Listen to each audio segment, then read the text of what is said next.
Іш қатудан қалай арылуға болады? Соңғы жылдары адамдар іш қатудан көп зардап шегуде. Олар іші бірнеше күн жүрмей қалса да ешкімге айтпай, ұялғандықтан дәрігерге көрінбейтіні рас. Олай болса, осы кеселдің пайда болу себептері мен одан құтылудың жолдарына тоқталайық. Адам баласы тас диірменде тартылған, ірі ұннан жасалған тағамдарды пайдаланған тұста іш қату деген атымен болмайтын. Өткен ғасырдың 60-70 жылдарынан бастап жаңа технологиямен тартылған ұлпады әппақ жоғары сорт ұнды пайдаланғалы бері жағдайымыз нашарлай түсті. Өйткені ұн өндірістік жолмен өңделген кезде дән құрамындағы адам ағзасына өте қажетті клетчаткалар қабығынан құралған заттардан және кебектерден айырылып қалады. Оның үстіне макарон, вермишельдерді, калориясы аз бөлшкелерді тұтыну іш қатуға себепші болды. Өйткені біздің мақтаулы ұндарымыз барлық пайдалы заттарынан және витаминдер мен минералдарынан айырылып, желім немесе сағыз сияқты жабысқақтанып, тоқ ішектің ішкі қатпарларына қаспақ болып жабыса бастайды. Оған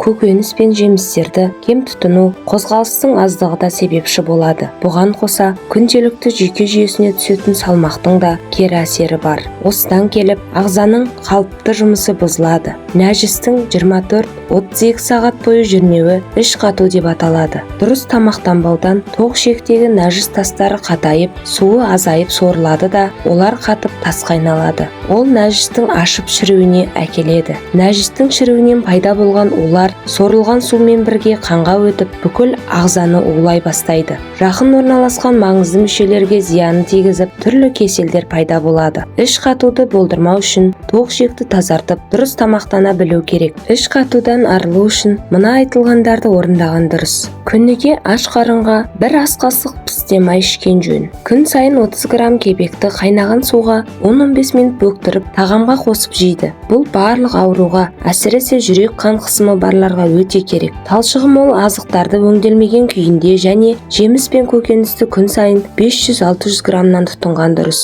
Тамақ алдында әртүрлі пісте маймен өңделген салаттарды пайдаланған жөн. Міне осы айтқандарды орындасаңыз, денсаулығыңыз жақсаратыны сөзсіз. Ақпарат пайдалы болса, лайк басып каналға жазылуды ұмытпаңыз.